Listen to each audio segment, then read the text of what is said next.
Pinterest, Snapchat, Facebook, Vine, WhatsApp, Twitter, Yahoo Messenger, OkCupid, YouTube, Dig, TapTalk, Tumblr, Instagram, LinkedIn, Vesper, Tiny, Chat, Foursquare, Flickr, Google+. You like that? Okay, let's try it together. Here we go. How can I best help and encourage a person to make better decisions, especially when the decisions require judgment? I teach managers how to help their people make smarter decisions. You have to provide people with the tools and set the expectations, and then encourage them to act independently when their judgment is required. It takes time and patience and perseverance, but the outcome is a team of people who are willing to think for themselves and take the initiative to make decisions without asking the manager for specific instructions every step of the way.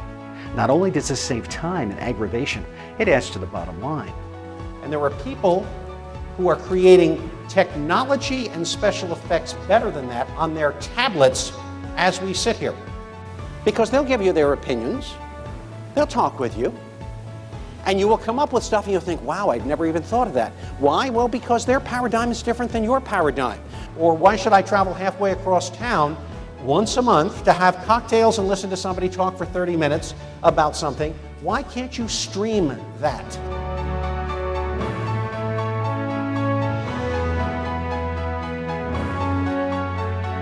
He has witnessed the growth of the computer age, the landing of men on the moon, and the marketing triumph of the Thigh Master. Yeah, you have to bring them back. The question I dare every employer to ask their people is, how does this place make money? The truth is, most employees have never heard anyone explain the firm's business model to them and how they contribute to it. How then can we expect them to think about the bigger picture and anticipate and resolve the challenges they'll face on the job? If we don't provide the context, we can't expect them to take initiative outside of exactly what we've told them to do. And for the past 25 years, he's researched and written on the evolving trends in the workplace. He's a frequent guest in local and national media.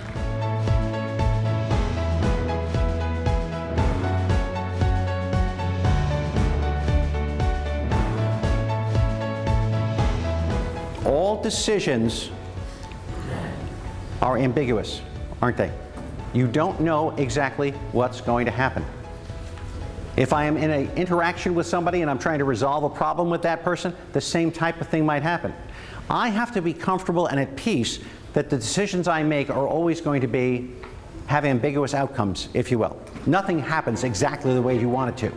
Fabulous job. The feedback was tremendous we got from our members, both the millennials and the baby boomers. So he knows how to bridge that gap. Everyone loves the information that he shares. It's something that they can use at their work site and gives them a lot of extra knowledge and skills that they can take back. We all have so many distractions in our daily lives. Bob will share with us the universal framework for solving everyday problems and challenges and acting decisively. One of the tragedies, frankly, is a lot of the jobs that youths used to have gone away because of either technology or fear for safety and so on and so forth. But I had 150 customers. Rain, snow, sleet, or hail, I had to deliver 150 papers every day, 7 days a week when I got home from school.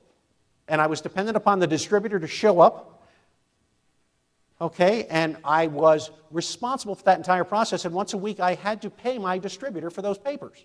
And there were individuals out there that I had to chase for 16 and 18 weeks to get them to pay their lousy $7.27. And so I'd have to get up 6 o'clock in the morning and knock on their door and surprise the living daysights out of them, because I couldn't just stop their paper, because they would call the paper and I would get in trouble. So I had to find a balance between those two, because otherwise I was basically sending them a free paper. And there are hundreds of variations of that type of experience that taught me, through trial and error, problem solving. And we have a deficit of those experiences these days, don't we? Making smart decisions is not just a young generation issue. We're all feeling these demands because of the constant distractions and the software that manipulates our environment and the never-ending pace of getting things done. But many of those newer to the workforce face more of a challenge because they've not developed the trial and error thinking skills honed by previous generations. Instead, these digital natives have grown up relying on endless menus and choices.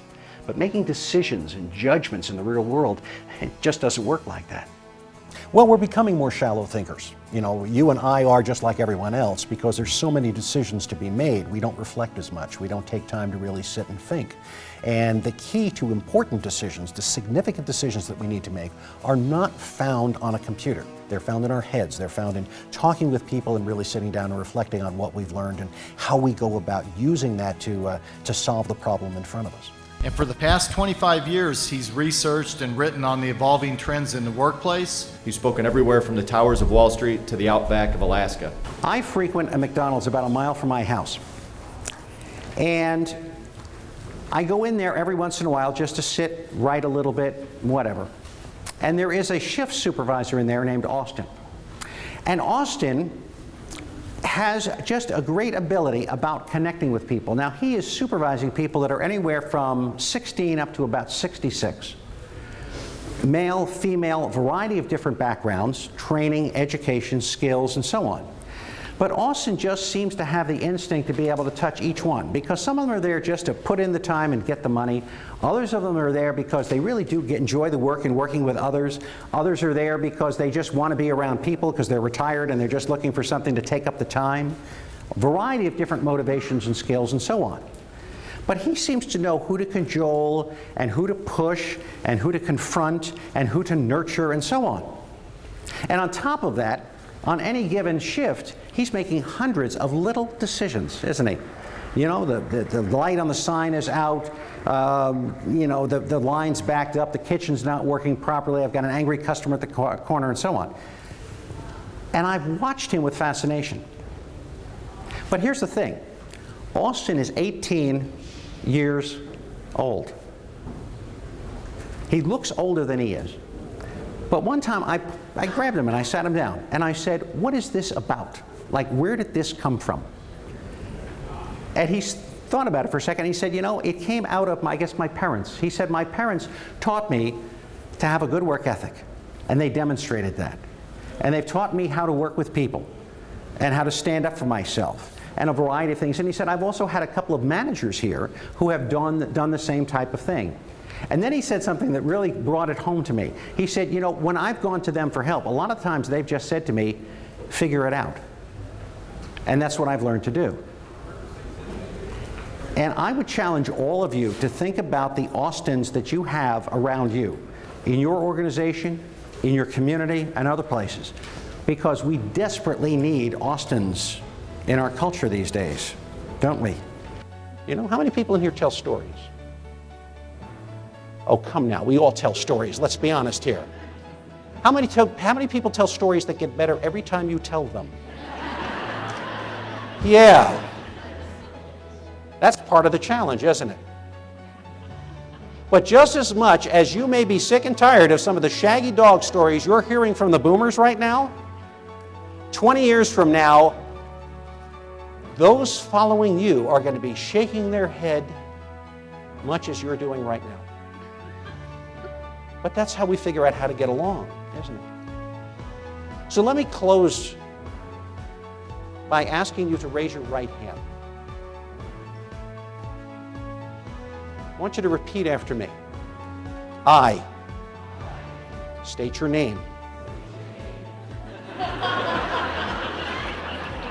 We've all seen Blazing Saddles.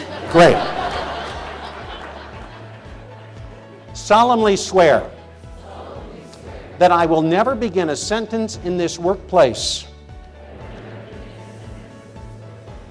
with the words, I remember. Enjoy your day. Thank you.